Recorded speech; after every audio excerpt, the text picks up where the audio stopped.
ሃይሚ አንቺ በጣም ብዙ መማር ያለብሽ ነገር አለ እኮ ሊኖርብኝ ይችላል። አጥፍቻለሁ አልኩ እኮ እና ደግሞ ጥፋቴንም አምኜ መልጬ እሺ ጥፋትሽ እኮ ምንድነው?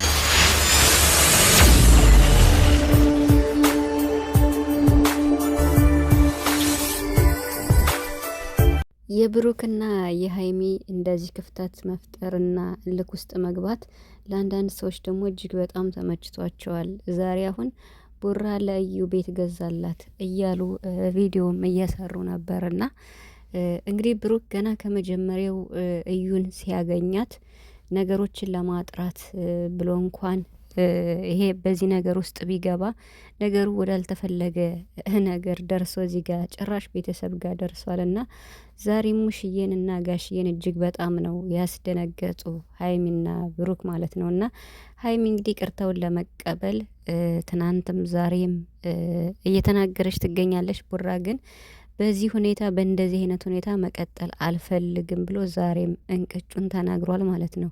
ታዲያ ብሩክ ይሄ ነገር እውነቱን ነው ከልቡ ነው ወይስ ደግሞ እንዴት ነው የሚለውንም ሁላችሁም ግምት ውስጥ ማስገባት ትችላላችሁ ማለት ነው። ምክንያቱም አንዳንዴ ብሩክ ሲናገር ከንግግሩም ይታወቃልና እኔ በእንደዚህ ሁኔታ በሙሽዬም በጋሽዬም ፊት መናገር የምፈልገው መቀጠል አልፈልግም እያለ ነው።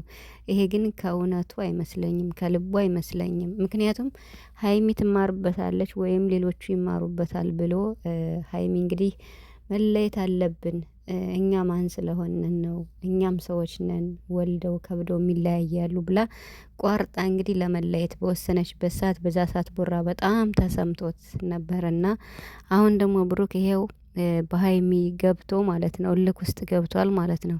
ታዲያ ባለፈው መጀመሪያ ሲጀመር ብሩክ ይሄን ነገር ዞ መጣ፣ እልክ ውስጥ ተጋቡ፣ እንለያይ ተባባሉ። ሃይሚ በቃ ካልተለያየን አለች። አሁን ደግሞ የሃይሚን ተቀብሎ ብሩክ እንለያይ እያለ ነው። አሁን ሃይሚ አንድ እንሆን ቤቱን የገዛኸው ለሁለታችን ካልሆነ እኔ ብቼን ምን አደርገዋለሁ? አልቀበልም፣ አብረን የምንኖርበት ከሆነ ልቀበል እያለች ነው። እና አብረው መሆን ካልቻሉ ደግሞ ሃይሚ አልቀበልም እንደምትል ነው እንግዲህ ሰሞኑን በጋሽዬ ፊት እየተናገረች ያለችው። ታዲያ ብሩክ ይሄን ነገር ሲያደርግ ግን ብሩክ ግን በመጀመሪያ ደረጃ ነው እውነቱን ስናገር ማለት ነው እና በጣም ደስ ይላል የምሬን ማለት ነው።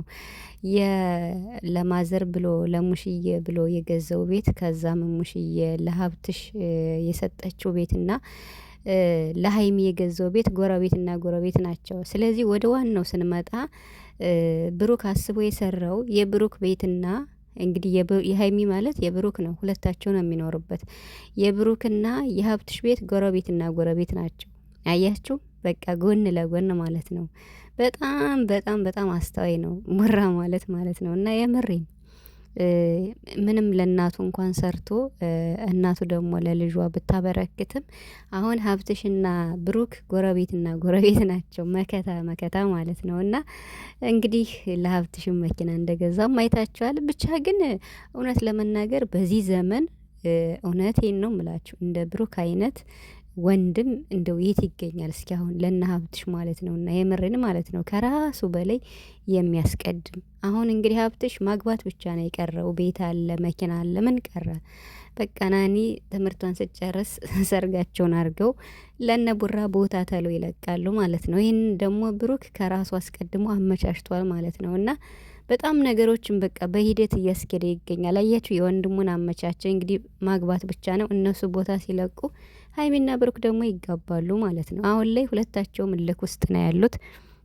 እንግዲህ ሁላችንም እንድንማርበት ሃይሚም እንድትማርበት እምኔን ማመን እንዳለባት ብሎ እንግዲህ ትማርበት ብሎ አሁን ይሄው ጥግ ድረስ እየፈተናት ነው እንጂ እውነት አልቀጥልም ብሎ አሁን በዚህ ሁኔታ ከቀጠለ ሃይሚ ደግሞ አሁን አልቀጥልም ካልከማ ከዚህ በኋላ እኔስ ምን ብዬ ለምናለሁ ብላ ደግሞ እሷ የራሷን ውሳኔ ትወስናለች። ታዲያ እንዴት ሊሆን ነው?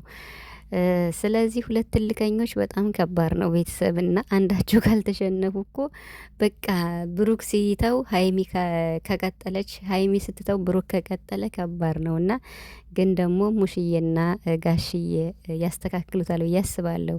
ጋሽዬ ምርጥ አባት የሁለታቸውም እናት፣ ሙሽዬም ደርባባ ሲያ ስትናገርና የምሬን ምርጥ ቤተሰብ ነው ያላችሁና ለቤተሰቦቻችሁ ደግሞ እናንተ በቃ መታረቅ አለባችሁ። የምሬን ማለት ነው ጨረቃዎች